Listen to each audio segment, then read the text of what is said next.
Bom, aqui, como sempre, tentando ser breve, tentando ser justo, tentando ser prático, tentando ser inteligente.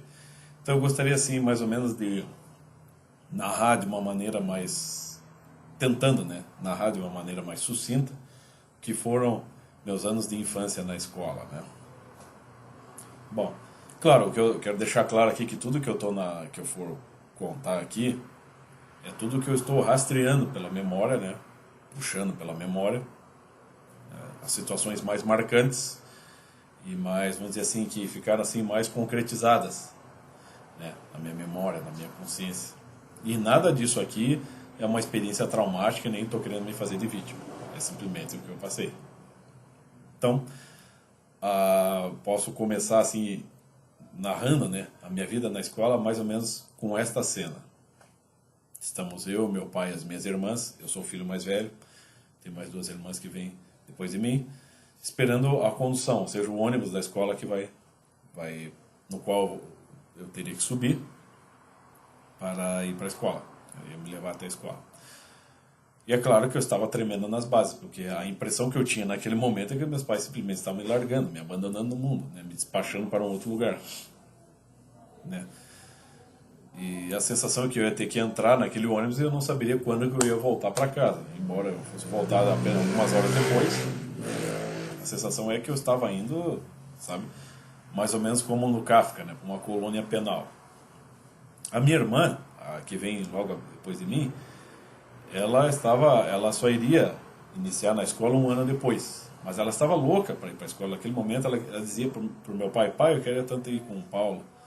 E a coisa que eu menos queria, né, ou a coisa que eu mais queria era não subir naquele ônibus. Era ficar em casa, né, que a minha irmã fosse.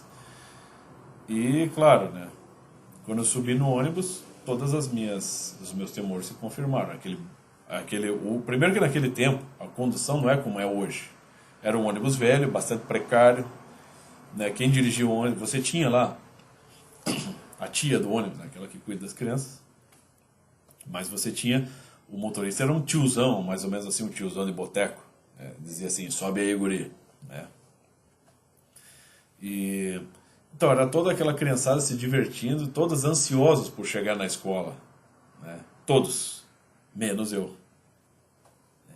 Eu estava ali morrendo de medo. E quando eu entrei naquele ônibus, né, embora me sentisse mais ou menos protegido ao lado da tia que cuida do ônibus, a coisa que eu mais... assim, vamos dizer assim, dentro daquela coisa do instinto padrão e básico no reino animal, né, os animais sempre sentem o perigo próximo, então eles procuram um lugar seguro para se instalar. Era mais ou menos o que eu pensei naquele momento. Vou me encaixar num canto aí para não chamar muita atenção.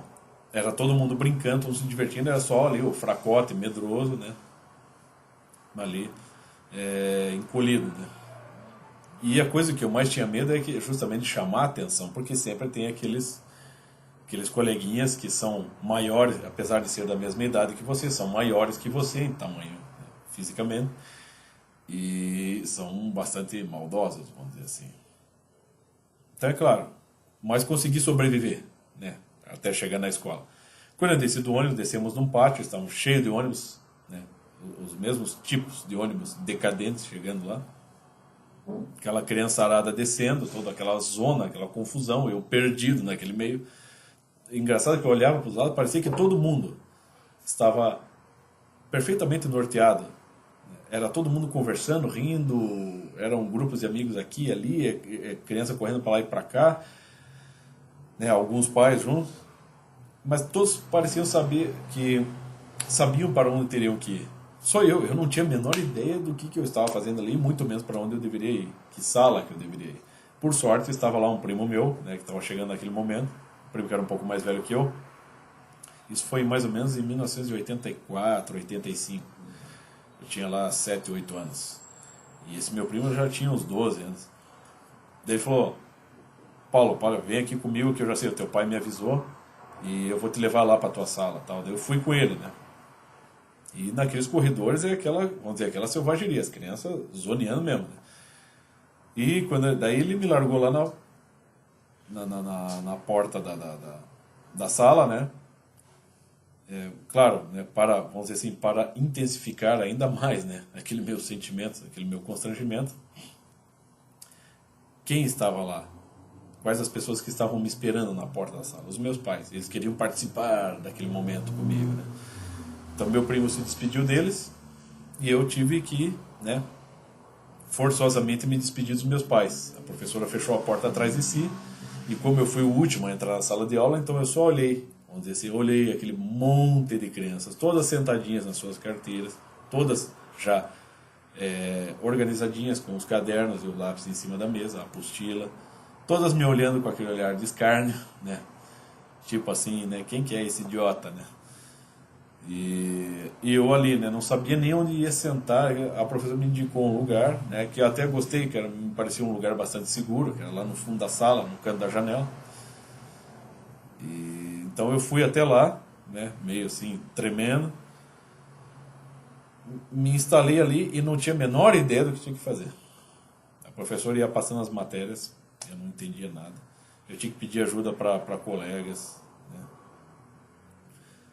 E já vou adiantando, eu fui o pior aluno que se possa imaginar na escola. Não fui o pior aluno porque eu era um cara agressivo, né? Uma criança agressiva, uma criança revoltada, né? O tipo bagunceiro, né? O tipo que meio delinquente, nada, nada. Eu era o pior aluno porque eu era perdido mesmo. Era burro, idiota. E então a professora tinha sempre que estar me acolhendo, era direto eu interrompendo a aula para que a professora viesse me acolher, né? Então, era assim, era terrível, né? E isso, claro, chamava bastante atenção, sobretudo dos coleguinhas mais maldosos.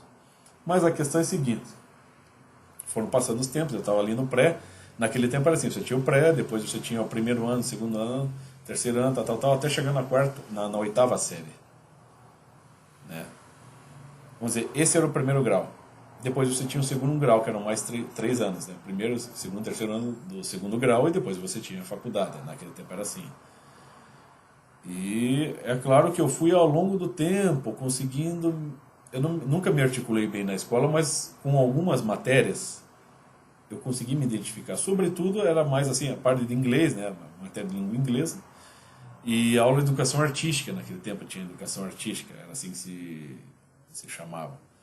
E eu gostava, uma professora minha, ela era muito gente fina, a professora de educação artística. Ela era uma pessoa bastante, era uma mãe para mim ali na escola, porque ela percebia que eu era um cara meio perdido, meio inseguro, uma criança assim, né, insegura, com dificuldades, né, de se articular, de se enturmar, enfim, de participar.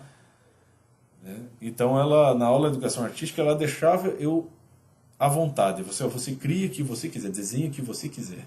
Fique à vontade. Então, tudo que eu fazia, ela não que ela não criticasse, não que ela qualquer besteira que eu desenhasse, ela aprovasse, mas ela ia me incentivando espontaneamente a melhorar as minhas criações ali. Então, tinha esses momentos em que eu me sentia bastante acolhido e até que eu adquiria uma certa respeitabilidade entre os colegas, porque eles percebiam, ó, a professora respeita esse cara nessa matéria, esse cara é bom nisso. Porque, assim, uma coisa que eu achava incrível é que todos os meus colegas, todos, basicamente, eles participavam de tudo, eles entendiam tudo que a professora passava, eles cumpriam com todas as tarefas, tudo que os professores mandavam fazer, eles faziam. Eram todos, vamos dizer, todos estavam automaticamente institucionalizados. Era só eu que estava ali fora, uma pecinha, né, solta ali, né? E eu não conseguia acompanhar, realmente eu não conseguia acompanhar. Eu não conseguia me sentir parte daquilo, eu não conseguia me integrar, me articular mesmo com aquilo, né? Mas todos ali ao meu redor, pelo que eu via, todos cumpriam bem, todos participavam, todos engrenavam no sistema, entendeu? Mas daí você tinha uma coisa que era pior, que era a aula de educação física. Eu nunca fui de esportes. Então eu era obrigado a jogar futebol, vôlei, basquete, enfim. E como eu era medroso, fracote, né? Já tinha aquela fama de ser o cara, o idiota da turma, né? E desengonçado ainda para o esporte, então, né, já sabe como é que eram as aulas de educação física comigo, né? Era rodão, era chute, era bolada, né? Era assim, né? Mas, como eu digo, nada disso. Tudo isso serviu para amadurecer, né? Era mais ou menos assim, você está no mundo, você pode estar aí na rua, por exemplo, e você pode contar com a lei, né? Mesmo existindo lei, mesmo existindo o departamento de polícia, né? Mesmo existindo uma série de proteções legais, isso não impede não impede necessariamente de que você de você ser vítima do crime, por exemplo, por mais que existam leis para te proteger. É a mesma coisa na escola, por mais leis, normas que existissem lá, existem em todas as escolas, e no meu tempo não era diferente. Então, por mais leis que os professores enunciassem, que os diretores enunciassem, ainda assim, sobretudo no recreio, a gente sofria. Eu sofria, um tipo como eu sofria bastante. Né? É perseguição, brincadeira de todo tipo, maldosa mesmo. Né? Então, mas assim, ao longo do tempo, eu fui, vamos dizer assim, me tornando, eu tinha que encarar aquilo ali, eu não podia deixar, não podia não estar na escola, né? Eu não tive o privilégio de ter o homeschooling, mas eu sinto que tudo isso serviu para eu amadurecer, para eu saber, para eu pôr o pé no chão, entender como é que é a realidade. A realidade é assim, ela é mais competitiva. Não quer dizer que a humanidade seja ruim, não seja caridosa, não ame o próximo. As pessoas são caridosas, as pessoas amam o próximo, mas no geral, no cotidiano, né, no dia a dia, no trato ali direto, em geral as pessoas são mais competitivas, as pessoas querem ter vantagens umas sobre as outras. É mais ou menos como está ali em Dostoiévski, né, no livro O Jogador, do Dostoiévski. Ele fala, né, aquele vício que ele tinha no cassino, ele dizia, quanto ao lucro, né, que se pode obter aqui nas roletas, se ele é vil ou não, não cabe a mim explicar, porque por toda parte os homens se maculam uns às expensas do outro. É mais ou menos assim, né? E a gente tem que, e eu tinha que entender, que eu fui entendendo aos poucos que toda essa lei da selva com que eu tinha que conviver todo dia nas escolas, foi uma coisa que foi me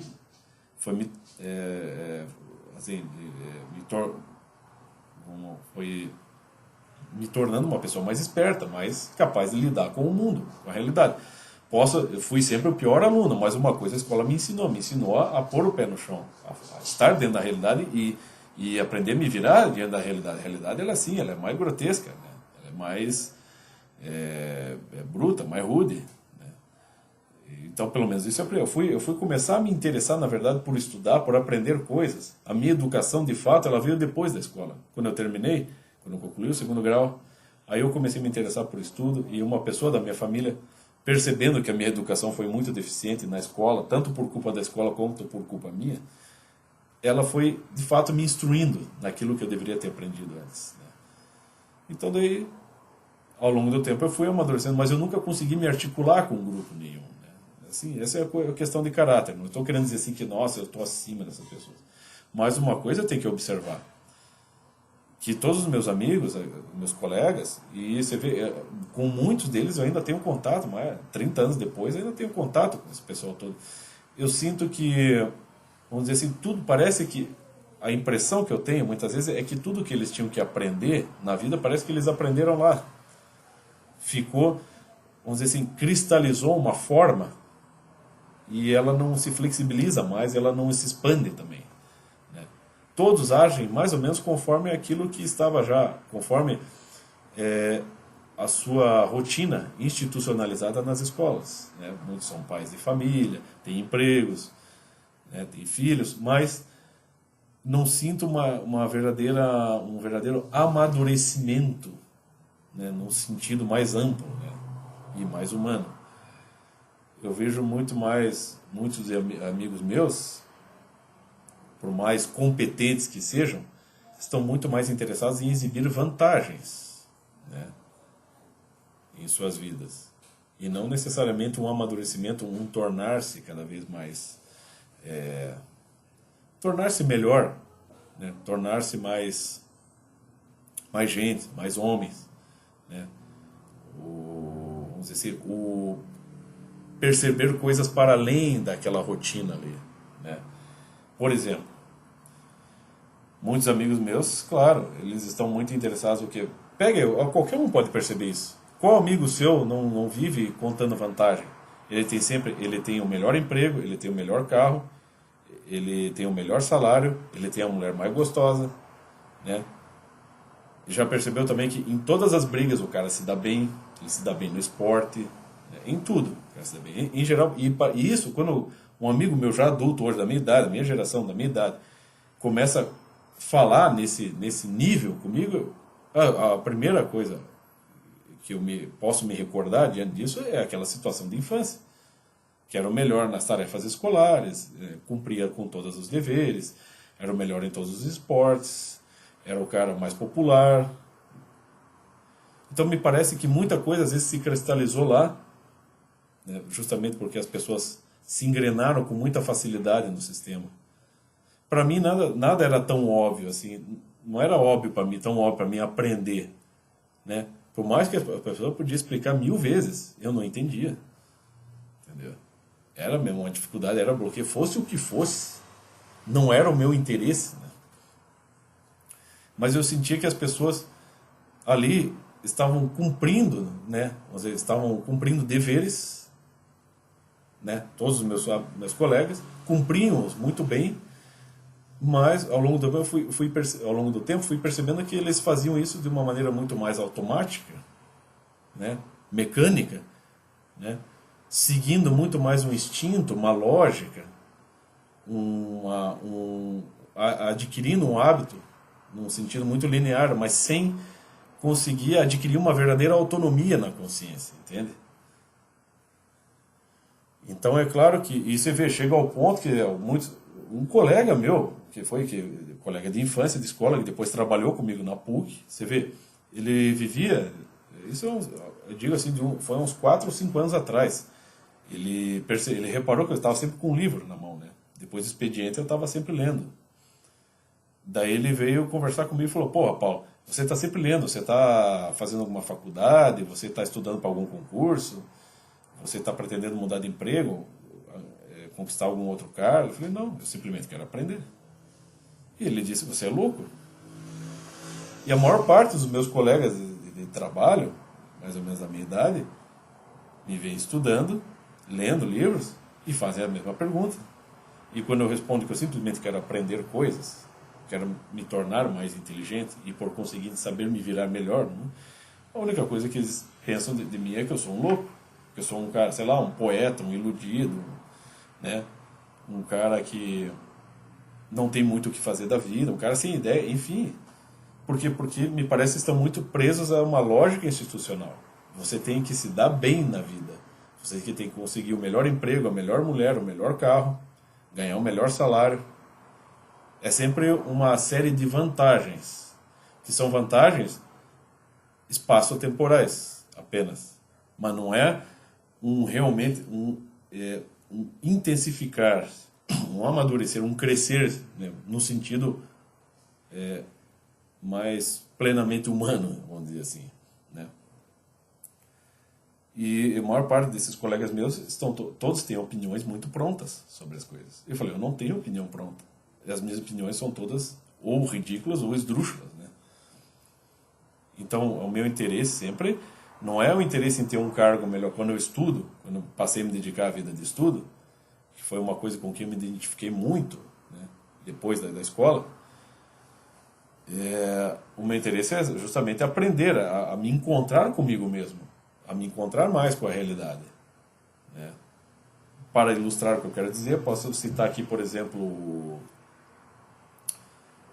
um dos primeiros romances que eu li que me impactou muito a minha vida, lá quando eu tinha meus 20 anos de idade, foi o Vermelho e Negro, do Stendhal, tem o Julian Sorel. O que aquele personagem passou foi exatamente o que eu passei, né? Era um molequinho que vivia lendo ali, o pai é um empreendedor, né? E tinha raiva do filho, porque o filho nunca estava atento aos serviços ali, né, na indústria do pai, estava sempre num canto lendo, e o pai tinha raiva disso e o forçou a ser preceptor dos filhos do prefeito da cidade, né? Constrangia o rapaz. né? Então, e o rapaz foi entrando na realidade aos poucos a partir disso. Então, quer dizer, é mais ou menos aquilo também que o professor Olavo explica. Não é só o romance, não é só o livro que vai te acrescentar. Você tem que acrescentar, tem que ser uma troca, tem que ser um articular-se, um afinar-se. As suas experiências também vão se projetar no livro para que você o compreenda o seu conteúdo. O escritor ali, no caso o Stendhal, está enunciando em forma de romance, na forma de uma arte, uma possibilidade de vida, que veio diretamente ao encontro daquilo que eu já tinha vivido no passado, entendeu? Na infância, na adolescência. Então eu me articulei perfeitamente ali. E ele acrescentou em mim a linguagem, o enredo, né? Ele me ensinou a falar melhor sobre mim mesmo, entender melhor a mim ou o mundo que me circunda. Ele acrescentou a mim coisas, né? Intensificou aquilo que eu já tinha vivido e vivia de certa forma. E a minha vivência também se projetou sobre o livro e se articulou com ela, foi se afinando, né? E é assim que funciona. E é assim que nós aprendemos. E não há necessidade de haver um lucro ou de adquirir uma posição especial no mundo, ou você conquistar a mulher mais linda, ou conquistar os melhores salários, ou você se dar bem no mundo. Trata-se de você amadurecer espiritualmente, você crescer, né? Tornar-se mais inteligente, mais capaz de lidar com o mundo, e não simplesmente estar preso a uma lógica sistemática que é aquela que muitos dos meus colegas ficaram presos no passado. E, vamos dizer, agem dessa forma, agem nesse sentido, sempre encarando as coisas com muita lógica e sempre buscando vantagem apenas, né? Então é mais ou menos isso. Eu quero fazer uma primeira parte, eu não quero me estender muito para não ficar muito longo, né? E sempre assim, né? Seguindo também o conselho de Aristóteles no Organon, né? Começando pelo começo, conforme a ordem natural. Era mais ou menos isso.